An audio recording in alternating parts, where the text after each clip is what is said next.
दिल्ली के बाद अब हम आपको गुरुग्राम के राजीव चौक सबवे अंडरपास की तस्वीरें दिखाना चाहते हैं, जो पूरी तरह से डूब चुका है। और यहां इस जलभराव का कारण यमुना नदी का बढ़ा हुआ जल स्तर नहीं है। इस अंडरपास में इतना पानी भर गया है कि बच्चों ने इसे स्विमिंग पूल बना दिया है। यह स्थिति जानलेवा है। बावजूद इसके हर साल गुरुग्राम में यही हाल रहता है।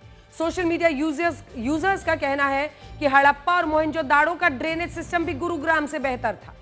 तो सुनिए, सबसे पुरानी मानव सभ्यताओं में से एक सिंधु घाटी सभ्यता के लोगों ने अपने शहरों में जल निकासी की शानदार व्यवस्था बनाई थी।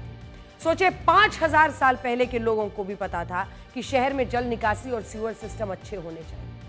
उस दौर के लोगों ने शहरों में नालियां और ऐसा जाल बिछाया था कि गंदा पानी और बारिश का पानी इकट्ठा नहीं होता था और वो पानी सीधा तालाबों या नदियों में चला जाता था।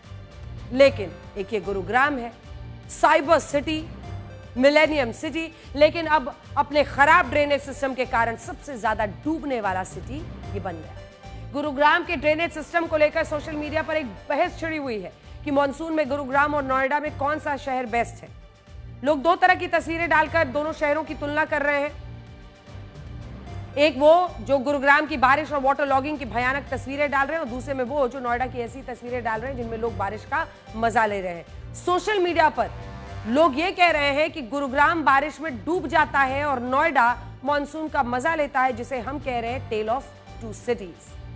आपको याद होगा 2-3 दिन पहले गुरुग्राम में जबरदस्त बारिश हुई थी। इस बारिश ने कुछ ही घंटों में गुरुग्राम को डुबा दिया था। सड़कें डूब गई थी, ट्रैफिक रेंगने लगा था और लगभग पूरे शहर में 2-2 फीट तक पानी भरा था। हालात ये थे कि लोग 6-6 घंटे तक ट्रैफिक जैम में फंसे हुए थे। सोचिए, जिसके साथ ये नौबत आई हो, गाड़ी कहां तक पानी में डूबी हुई है, परिवार वालों की हालत सोचिए।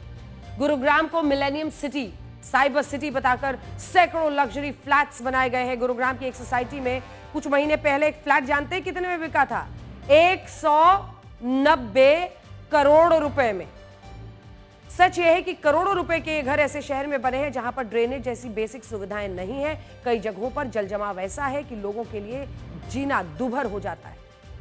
नोएडा और गुरुग्राम में फर्क क्या है? वो ये कि नोएडा को गुरुग्राम की तरह तथाकथित विकास की भेंट नहीं चढ़ाया गया। नोएडा एक ऐसा शहर है जिसे new Okhla industrial development authority ने एक खास मास्टर प्लान के तहत बसाया। यहाँ की सड़कें, ड्रेनेज सिस्टम, रिहायशी सेक्टर्स, इंडस्ट्रियल सेक्टर्स को इस तरह से बसाया गया ताकि लोग हर मौसम में बिना किसी परेशानी के रह सके। नोएडा का स्टॉर्म वाटर जो ड्रेनेज सिस्टम है वो गुरुग्राम के मुकाबले कहीं ज्यादा बेहतर बनाया गया है। पिछले 20 वर्षों में गुरुग्राम में बहुत तेजी से डेवलपमेंट हुआ, लेकिन ये डेवलपमेंट प्राइवेट बिल्डर्स और कॉर्पोरेट कंपनियों की जरूरत के हिसाब से किया गया। इसीलिए जरा सी बारिश गुरुग्राम को डुबा देती है। गुरुग्राम के जिन क्षेत्रों में आज आपको ऊंची इमारतें दिखती हैं, वहां कुछ वर्ष पहले तक खेती की जमीनें थी। बारिश का पानी इनके जरिए रिस कर जमीन के नीचे चला जाता था, लेकिन आज यहाँ कंक्रीट की इमारतें हैं, सड़कें हैं, लेकिन इनके नीचे अच्छा ड्रेनेज सिस्टम नहीं है।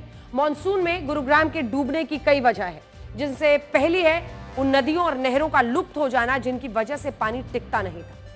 आप में से बहुत कम लोगों को पता होगा कि कई वर्ष पहले गुरुग्राम से एक नई नदी बहा करती थी जिसे सहीबी या साबी नदी कहते थे। ये नदी राजस्थान के जयपुर से अलवर, फिर हरियाणा के रेवाड़ी, झज्जर, गुरुग्राम होते हुए दिल्ली में यमुना नदी में मिल जाती थी।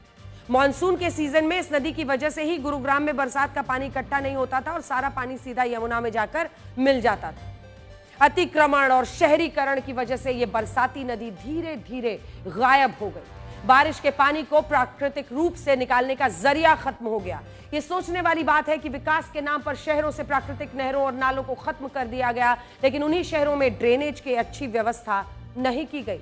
आज जब गुरुग्राम और दिल्ली जैसे बड़े शहरों में जरा सी बारिश और जल भराव होता है तो उसका सीधा मतलब यही है कि इन शहरों का ड्रेनेज सिस्टम फेल हो चुका है।